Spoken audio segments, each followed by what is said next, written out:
What's up, guys? It's your boy Ethan. Hope you're having a great day. Welcome to another video on the channel. It's a very special video because we're at a brand new spot, Boston Billiard Club. Have you ever heard of it? Yeah, this is kind of the spot where we're going to right now. It's my go-to spot before I can go out and travel out to different places and play at different states, different casinos, experience new things. So right now, Boston Billiard Club, we're going for it. Last video, we ran it up a ridiculous amount. We'll see how we can do today. Hopefully we can follow up with a positive, I guess. We're gonna hope for a winning session again. We've been on a pretty hot streak, running hot, and having like, I think 5 consecutive profitable sessions in a row. Thanks for clicking on the video. Leave a like, drop that thumbs up, comment down below, just say good luck or whatever. I don't know, I'd really appreciate it. It helps the channel grow. And I'm giving away 1 chip to a random commenter, so there's that. We'll hop in the action, wish us luck. Let's do it.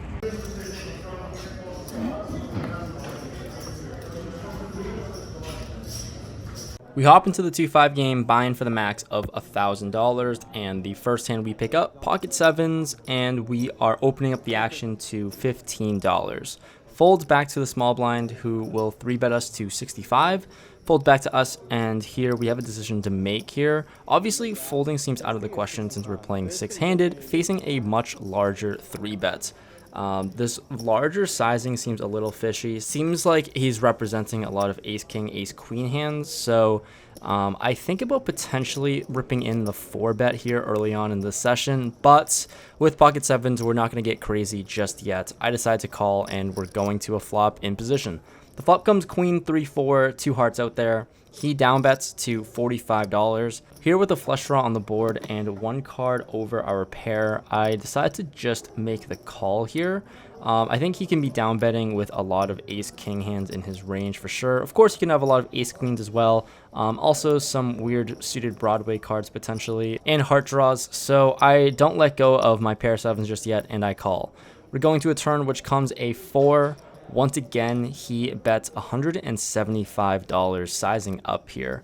There's a lot of holdings that can be sizing up to maximize fold equity, which is something that I would be doing for sure. So I think this is the decision point of the hand where I probably can just get away easily. But a little curious right now, and I'm not believing him just yet. I decide to call as well, the 175, and we're going to a river. The river is a 9 of diamonds. He's first to act and elects to rip it all in for $700. What the hell is happening here? River jams are not usually bluffs here, and this is the first hand that we're in here. So am I really going to get super curious and make a ridiculous hero call with pocket sevens? It seems like a 50-50 spot in my head right now at this point, so I debate it. And I think he can just be doing this with a lot of missed heart draws. Certainly can have aces and kings in his range for sure, and sometimes can be doing this with ace queen, I guess, for value, but those are the really only hands that would make such a huge jam here. So I'm curious. I make the ridiculous hero call with pocket sevens on this board, and he shows ace queen offsuit, and damn right, first hand, it is a good old fashioned punt by me.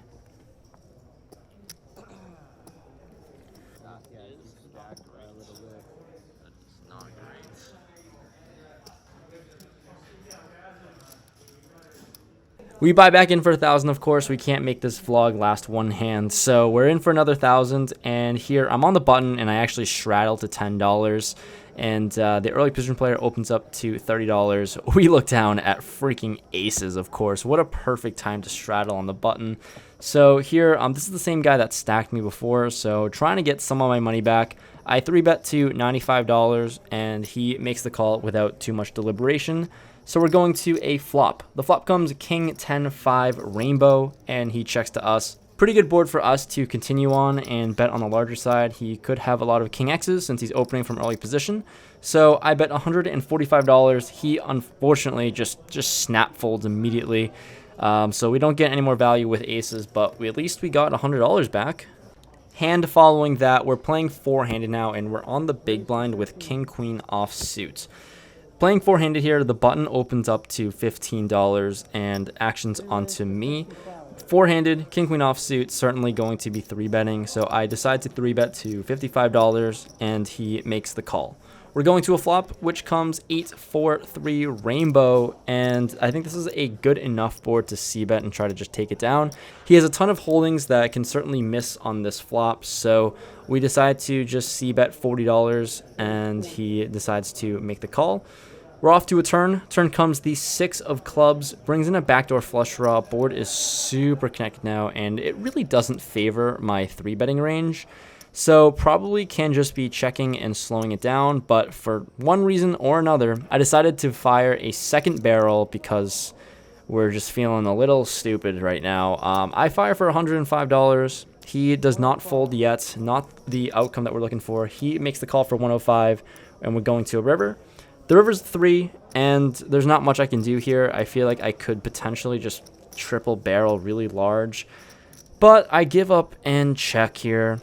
He quickly checks it back. I show my hand. King high, probably not good. Out anyways, we would have just lit more money on fire like we're doing right now. The following hand, we're on the button once again, and we're straddling because we're down a lot. We need to make it up somehow. We have King Jack of spades on the button here, and we have a D-Art who watches the channel, so shout out to you. He opens up the action to $40. Sometimes can be 3-betting for sure, but here I just decide to flat and make the call for 40, and we're going heads up in position. The flop comes 9-6-3 rainbow, and he actually checks to us. I think I can certainly bet here, but king high, I decide to just check it back in position to evaluate a turn. Turn comes a queen, brings a full rainbow out there, and once again he checks to us. With an over and a gut shot, I decide to bet $40, hoping just to get a fold out there. But unfortunately, he doesn't fold. He makes the call for $40, and we're going to a river, hoping to improve. The river is a 10, Bank City.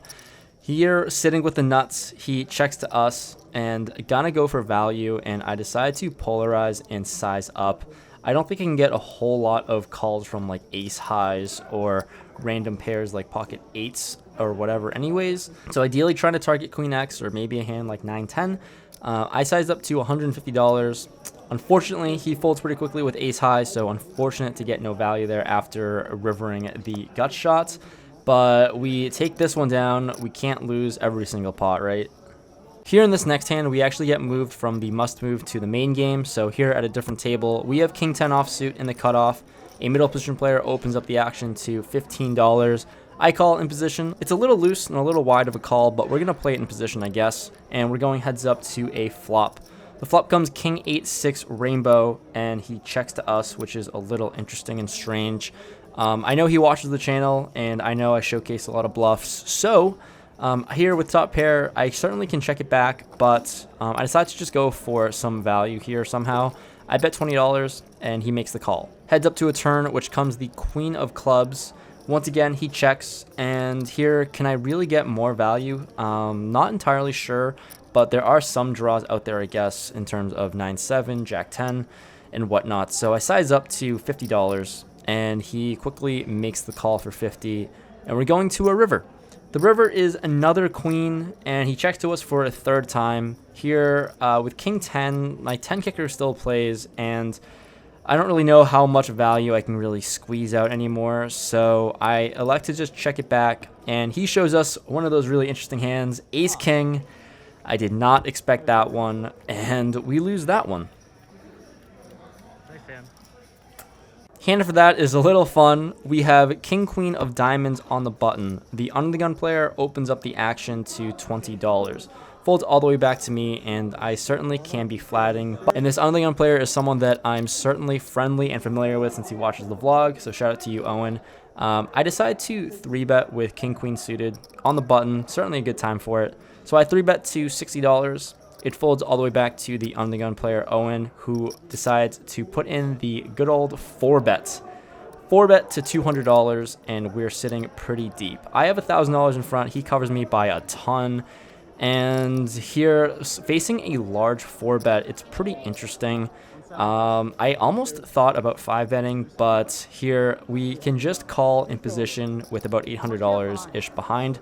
So we're going to go do that with some playability to the flop.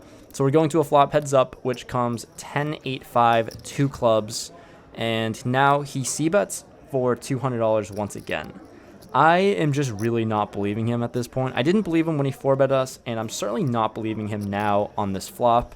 So I decide to do something very unorthodox and raise it up to $550, not leaving myself with a whole lot behind, with maybe $250 behind. And here, hopefully trying to get this through. If he does make the call or jam it in our face, then we're kind of screwed and just forced to make a really disgusting, stupid fold with only 250 behind. But luckily, he folds. I had to show him the bluff since he's a good buddy of mine, and we get this one through with a very, very unorthodox bluff.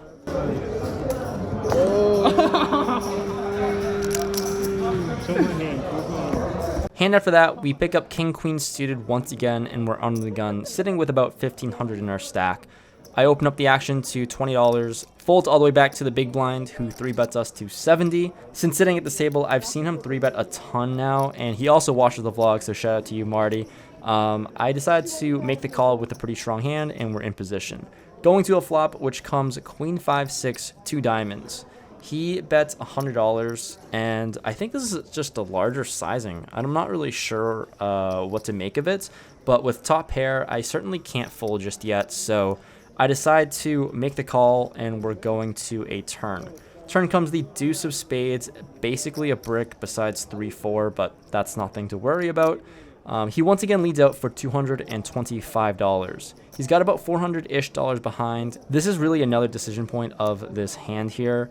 I certainly can fold sometimes, but it seems a little too nitty to fold right now. But if I'm going to call this turn bet, I'm going to assume he's going to be jamming a lot on the river with any bricked draws. So if I call the turn, then I feel like I've got to be committed to call the river as well. Or I can just fold right now and just kind of move on to the next hand. After thinking it over, I make the call, and we're going to a river. Hoping for a blank, the river comes a 3. Any 4 makes a straight, so I'm not really too concerned about that though. And as expected, he does jam for $434 total. And I'm getting flashbacks from the very first hand that we got stacked on when we were up against Ace Queen. Here, I actually have a queen now. It's a little bit stronger than pocket 7s like before. And I'm not really sure what to make of this situation. It's pretty gross, pretty tough. And here, I just toss in the call. I tank call here. He shows us ace queen of spades. So once again, we're crushed and we double him up. Yeah, pretty tough spots and not running well with a queen high flop. After giving away more chips, I add up once again up to the maximum to $1,000, and I think we're a little tilted at this point because in this hand we have pocket 4s in the small blind. Owen, who we played against earlier, opens up the action to $15. The button, the player from last hand, 3-bets to $65. I'm tilted and I'm out of position. Calling here is so bad, but here I am putting in chips to call the 65, hoping that Owen will also call the 65. I'm really trying to get lucky now, and this is some really bad poker. So I call, the early position player calls, and we're going 3 ways to a flop out of position. The flop comes Jack, Jack, Deuce, Rainbow. I check in the small blind since I totally missed. The next player checks as well, and the pre-flop raiser on the button throws out a C-bet of $100. With pocket 4s, interesting spot. It should be a very standard fold, but here we are, playing a little unorthodox at this point. I'm trying to put pressure on all of his strong hands, like over pairs or even 10s and 9s. I think if I raise here, I certainly can put 1 pair hands to the test. So I decide to size up and raise to $265. Unplanned whatsoever, not supposed to be part of the plan. The pre-flop raiser from early position, he now thinks. And when he thinks, not a good sign. He probably has a jack, unfortunately. So he does make the call for $265. I am not feeling good about this. We're kind of just giving up here. The button gets out of the way and folds. And we're going heads up to a turn. There's only 2 cards I'm looking for on the turn. The turn comes the 7 of diamonds. That's not one of them at all. I check, giving up now, knowing he most likely has a jack, and we're just kind of screwed. He jams it in my face, and it's an easy fold for us. Kind of annoying. Owen showed ace-jack of spades, so nice hand to you. After that pocket 4's horrible disaster, we pick up pocket 6s. It's a 4-way limped pot. So we always love limped pots, and we're going to a flop. The flop comes ace, king, 6, all diamonds. So of course, in the smallest pot of the night, we actually flop a set. Action checks to us. I'm in position here, and I throw out a bet of $15. Action into the small blind. This is actually Owen once again. He raises us to $50. The big blind now flat calls the 50 and actions onto me. Very interesting spots here. I don't think the small blind is going to be raising light whatsoever here. Considering that I do block all of the relatively normal 2-pair hands, since I don't think he'd have ace-king in this spot ever. So I block ace-6 and king-6, so very unlikely for those holdings. What else could he possibly be raising with besides that? Probably a flush, I think. And here, I decided to just flat here, hoping to boat up. The turn, 3 ways, comes a jack. Small blind once again leads out for $150. The big blind calls. And what the hell is going on here? I don't know what to do. I'm a little tilted right now, and I'm actually pretty confident I'm ahead of the big blind, but I'm really not certain about the small blind. I don't think it's very likely that someone could have queen 10 here for the straight, even though that is a possibility. So with $600-ish in my stack total, have you ever seen a semi-bluff with bottom set before? You're about to see it now. I jam tilted here, and the moment I do jam, I feel awful about it because the small blind starts to tank, and I immediately know I'm definitely not good here. So my jam as a semi-bluff has turned into a full-blown bluff. Although we can improve, very unlikely for us to do so. Can we ever get the small blind to fold a flush? And potentially, can we ever get the big blind to call with the queen of diamonds? Unsure, but the small blind tanks and actually ends up folding, which is really good news. The big blind now looks at his hands and said that he isn't good enough to fold this, so he makes the call. I'm not really sure what to make of that statement, but we're going to a river. The river's the 8 of spades. I show my hand, expecting to be good here sometimes against the big blind. My read, totally wrong. He has queen 10 offsuit with the queen of diamonds, so he did have a straight there, and small blind did end up fold a flush. So we had the worst of it. We're tilted. We get stacked. Game over. I wanted Owen to fold. I didn't think he had.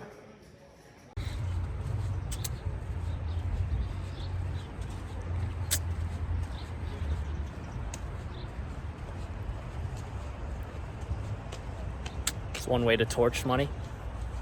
Today was a good showing of that. Not gonna look forward to posting this, but we're gonna post it. I think it might be my worst session ever. I hope it's my worst session ever. This was really bad. It was really fucking bad. I was in the game for 2,600. Out of the game for fucking 0. Played horrible. That's mainly it. It started off horrible, punting 1,000 right off the bat. And I think I played really bad the whole time. I don't know if I showcased one well-played hand at all. A lot of bluffs. I was really annoyed, I guess tilted from not doing much. So there's that. That's it. That's it. That's one way to punt off all my profits from yesterday or the last video. So yeah. Thanks for watching. Leave a like for the pity. Just a pity like would be cool too. And I'll see you guys next video.